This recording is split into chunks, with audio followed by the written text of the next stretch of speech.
This video is brought to you by the Illuminati. Here you go, buddy. Stay safe. Well, that was kind of weird. Anyway, today's video is about conspiracy theories. Now, as a reptilian person, I think I'm uniquely qualified to talk about the conspiracy theories we invented as a psyop. The only real downside to being a reptilian is I have to wear hats all the time to hide my huge bulbous head. I've always thought that conspiracy theories were interesting, but what I've always found a lot more interesting is the kinds of people that get into conspiracy theories. Whenever a scientist discovers a new species, they have a system for classifying exactly what category that particular creature falls under. They have differences between something like a crab or a whale or a dolphin or a fish. And in the same way, I want to present to you guys today the official conspiracy theorist taxonomy. We're going to go through the classification. I'm going to lay out some of the common reasons that people get into conspiracy theories, and we're just going to kind of have fun with this, but also hopefully learn something. Now, there's three different broad buckets that conspiracy theorists fall into. There's the hobbyist conspiracy theorist, the one-off conspiracy theorist, and the conspiracy-minded person. Obviously, these things are kind of on a spectrum. People can sort of drift from one category to another, and there isn't necessarily a clear delineation between all of these. The hobbyist conspiracy theorist is interested in looking into conspiracy theories, kind of like somebody would read SCP or fictional lore. They aren't personally too deeply invested into the specifics and don't even necessarily hold a personal belief in it. And when you talk to them, they're willing to admit that there's little to no truth in this theory that they're looking at. They simply find it interesting. The second category is the one-off. Now, the one-off is a bit different. The one-off does in fact believe that a conspiracy theory is true, but typically they tend to err more on things that they simply don't trust the official narrative on. A good example of this are people who are into the JFK assassination or into 9/11 conspiracy theories. They don't necessarily trust the official narrative, sometimes with good reasons, sometimes not so much with good reasons, and their individual beliefs don't need to tie into a broader story. And that's where we get to the conspiracy-minded people. Conspiracy-minded people almost never believe in a single conspiracy. In fact, they believe in a very large spectrum of them, and they're often interconnected in their own unique ways. It's important to note that some of the studies I looked at did find a clear difference between these two groups and other ones didn't, so take all of this with a grain of salt. I've done my best to research this and make sure it's accurate. However, when you find conflicting studies, it's very hard to know what's actually going on. However, the studies that did find a difference between people who believe one-off conspiracy theories and people who have a conspiracy mindset is actually the motivations for the conspiracy. People who believe in a one-off typically are more evidence-based. There's something about the official story that they don't understand or doesn't sit right with them, and they're more focused on facts. Whereas people that are conspiracy-minded have very deep psychological reasons for believing the things that they believe. These things include things like narcissism or the need to feel special by having a hidden knowledge that most people don't have. Another motivation is needing a scapegoat to justify their own failures in life.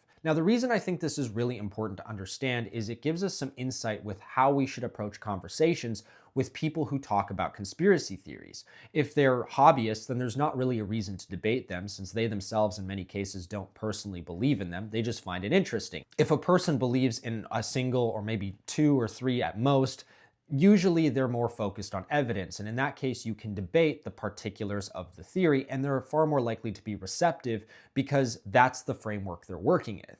But if you encounter somebody that is conspiracy minded, it is nearly impossible to persuade them of anything. It isn't just a simple matter of admitting that they're wrong about a particular idea, because these ideas are something that's very deep to their identity as a person. Another reason that it's very hard to persuade a conspiracy-minded person that they're wrong is most of the time when they get into these really extreme conspiracy theories, they are not based on evidence. You can give all kinds of charts and reasonable reasons why you don't believe that the earth is flat, but the person who is believing in these things will not be persuaded by anything you say because they can simply dismiss all of your evidence by saying, well, that's what they want you to think, or come up with some alternative explanation why it's not actually that way. This is incredibly frustrating when you're talking to somebody like this. However, if you understand that there are deep psychological reasons, it's often more worth talking to the person about how they got into them, because then you'll actually be more likely to tackle the real reasons they feel the way that they do. By the way, guys, if you could stop huffing chemtrails for a second and like and subscribe this video,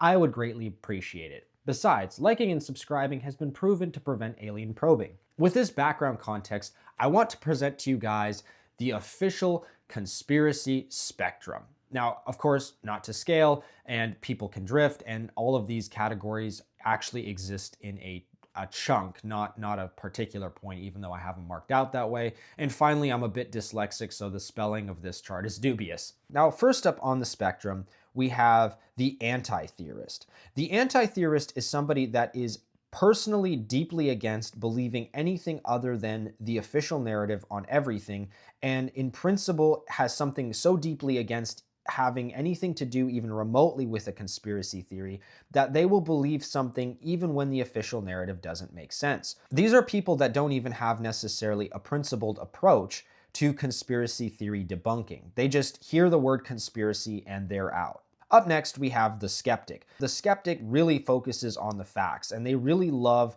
debating people who believe in conspiracy theories and proving them wrong. They are also quite knowledgeable about a lot of conspiracy theories because they like to debate them. They don't entirely rule out things when they're fishy, and they're able to acknowledge that. However, they're more likely to seek out official explanations for things, because they like to have evidence to back up their claims. Now, the busy normie is the average person. The busy normie doesn't get involved in conspiracy theories because they have a job, they have a wife, they have children, they have things to do, hobbies. They don't really care about conspiracy theories. They're a little higher up on the spectrum because they aren't even aware of any conspiracy theories because they're not on that section of the internet or the news or anything. Now, the unaware theorist is somebody that may hear a conspiracy theory and not be aware that it is a conspiracy theory. They may see it on a particular place and just trust it for being true.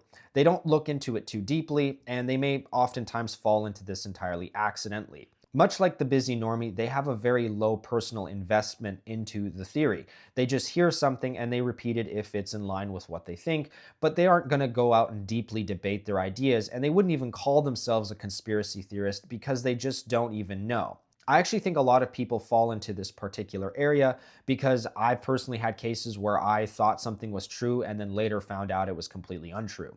So this, I think, between the busy normie and the unaware theorist is where most people lie. The main difference between an unaware theorist and a busy normie is that the unaware theorist is a bit more publicly aware of news and events where these theories sort of spring up. However, they don't necessarily have a deep personal investment. Now, the confirmed theory enjoyer spends more time actively looking into a theory, but they primarily stick to the ones that we have public knowledge about. Things like Operation Paperclip, or the Watergate scandal, or different things like this, where even the official narrative acknowledges that there was something shady going on. These people are higher on the conspiracy spectrum than the unaware theorists because they actively seek it out. However, these people typically avoid going into more speculative or crazy theories. Now, it's important to know that people in this category can drift, like I said earlier, so keep that in mind. But we know that MK Ultra was an actual program that the CIA had, and then what you think about that is different. And that's where we get to the next category, the confirmed theory embellisher. Now, the confirmed theory embellisher is kind of like the confirmed theory enjoyer, except for they add little details or believe little details that have not been officially confirmed. They aren't entirely inventing new theories, and they mostly stick to things that we know are somewhat true. However, they start to add details and slip into that kind of more extreme category. Plausible theorist believes in conspiracy theories that are broadly accepted as being untrue. However, they are still within the realm of physical possibility. This is a contrast against somebody who believes in things like weather control or hidden perpetual motion, just things we know are just physically impossible. To be clear, plausible only means that it's not outside of the physical possibility. There are many reasons that something could be implausible for logical reasons that don't necessarily violate physical existence. In other words, I could say that Emma Watson beat me up, which she physically is technically able to do. It's just not going to happen because she'll never meet me. So I'm not saying plausible in the sense of logically sound. I just mean physical plausibility. Now, at this point, we want to draw attention to a line here. And this is the worldview shift line. We'll talk about this one more in a minute, but it's very important to note here. Next up, we have the impossible conspiracy theorist. Now, the impossible conspiracy theorist starts to believe in things like perpetual motion, weather control, these kinds of theories that are just outside the realm of what is physically possible by us humans. They are now fully outside of the realm of plausible and starting to get into things like Bigfoot. The implausible conspiracy theorist often has theories that don't even make sense rationally, in the sense that it doesn't even make sense why somebody would fake the particular thing they believe in. Up next, we have the reality denier. Now, the reality denier is somebody that is so lost in the sauce that they can't have a normal view of the world. So many of their theories and beliefs are so far removed from reality and dependent on other conspiracy theories that they don't really have the ability at this point to believe reality in general. Most of the people this far on the spectrum would probably be diagnosed as being schizophrenic. These are people that are completely outside of touch with reality. Now let's go back and look at this world shift line. This is the point where we have meta theory. Meta theory is oftentimes a theory that is necessary to explain other aspects of a theory. So for an example, if you're going to believe in something like flat earth theory, you sort of have to believe in something else to explain how governments from all over the world were able to collaborate on the same theory for a very long period of time. And this oftentimes leads into even more crazy conspiracy theories like reptilians or whatever you think. Within this zone, it's no longer possible for somebody to be argued with using normal logic and reason, because everything they believe at some point is considered fake. Now, this is a spectrum because there are people that are just sort of on the borderline, and there's a really big jump between the reality denier and the impossible conspiracy theorist. This mostly comes down to personal investment. However, it's at some point very hard to know exactly where on this spectrum they sit. Now, before I keep talking, I think it's important we consult my reptilian overlord, since he has a lot more knowledge about this topic. Now, I will say he has decided to take a non-human form, but that doesn't mean he's any less knowledgeable than I am. What are your thoughts on the conspiracy theories, buddy? Conspiracy theories are a lot like bionicles. Women don't want to hear about them.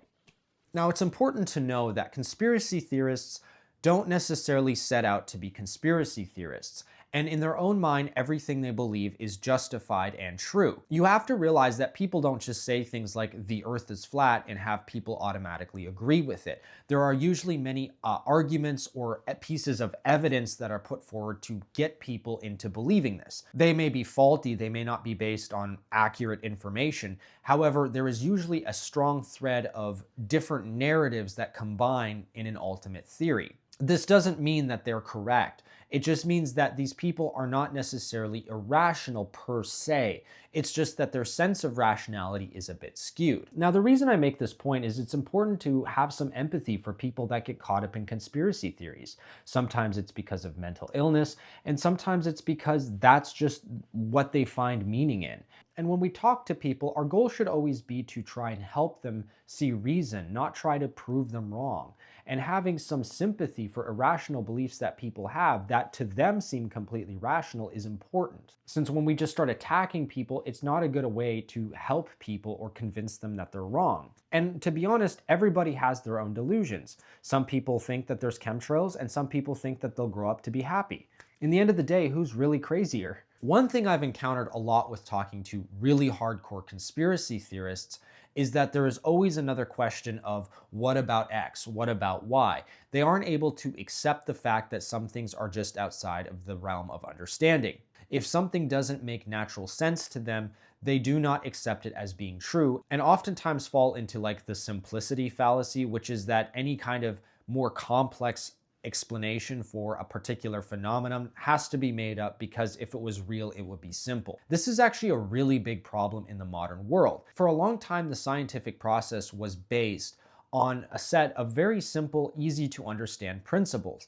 Most of the experiments were things that you could do at your house, and you could work out why things happen on your own, or at least have some intuitive understanding of why things are the way that they are. However, as we have advanced our scientific pursuit into exploring more and more abstract things, such as gravitational waves, where they're not exactly something you can just sit down and understand intuitively, it becomes harder and harder for the average person to see science as something real and a study of the physical world, and easier for them to see it as kind of mystical or a pursuit of nonsense. And because people have a very hard time accepting that there are some things they simply can't understand, they try to make alternative explanations that are simple, but oftentimes don't make sense overall. Now, a quick tangent. I've always thought it's really funny how people put tinfoil on their heads to protect their brains, since this amplifies heat and I feel like would concentrate whatever they're trying to get away from. This is why I prefer the organic approach. I prefer the old pumpkin under the hat technique. Not only does this help you, it gives you a little friend. You can draw a face on it and you can talk to it on dates when women walk away. There's also another obvious thing I have to talk about, which is that many conspiracy theories are ideologically or politically driven. It isn't just about the theories themselves, it's about the implications for the overall worldview. This is why the spectrum has this line of worldview shift. At some point, you become so invested in a particular set of conspiracy theories, it fundamentally changes the way that you see the world. Now, there are real conspiracies in the world. We know that there's a lot of corruption in many countries, and many countries have intelligence networks that will run various operations. I personally don't think that there are too many people that don't believe in any kind of conspiracy. If you believe that corruption exists in the world, and regardless of your worldview, you probably believe that there is some level of corruption, you kind of have to believe in some level of conspiracy theory. However, the problem comes in when we reach this worldview shift, where we are so lost in the idea of a particular theory being true that we can no longer determine with any kind of accuracy what reality is. We become so skeptical that we can't even falsify our own theories because we don't even trust the falsifications. I think it's really important to be honest with ourselves and try to identify when we believe things that aren't fully evidence-based. And I don't think this is entirely wrong because we have limited time in our lives to look into things, and we can't look into every single claim we have. However, being honest about the fact that sometimes we don't see the world clearly is really important. Overall, this video is not trying to make any kinds of claims of specifically theories being true or false, except for the flat earth one. That one's definitely not true. But by and large, this is just an interesting conversation about the kinds of people that fall into conspiracy theories. I hope you find this video entertaining and maybe a bit useful when you have conversations with people going forward. Now, if you excuse me, I need to go sun myself and hang out by the humidifier because it's very cold and dry right now. I'm Adventure Nut. I hope you enjoyed this psyop. Please like and subscribe, and I'll see you guys next week.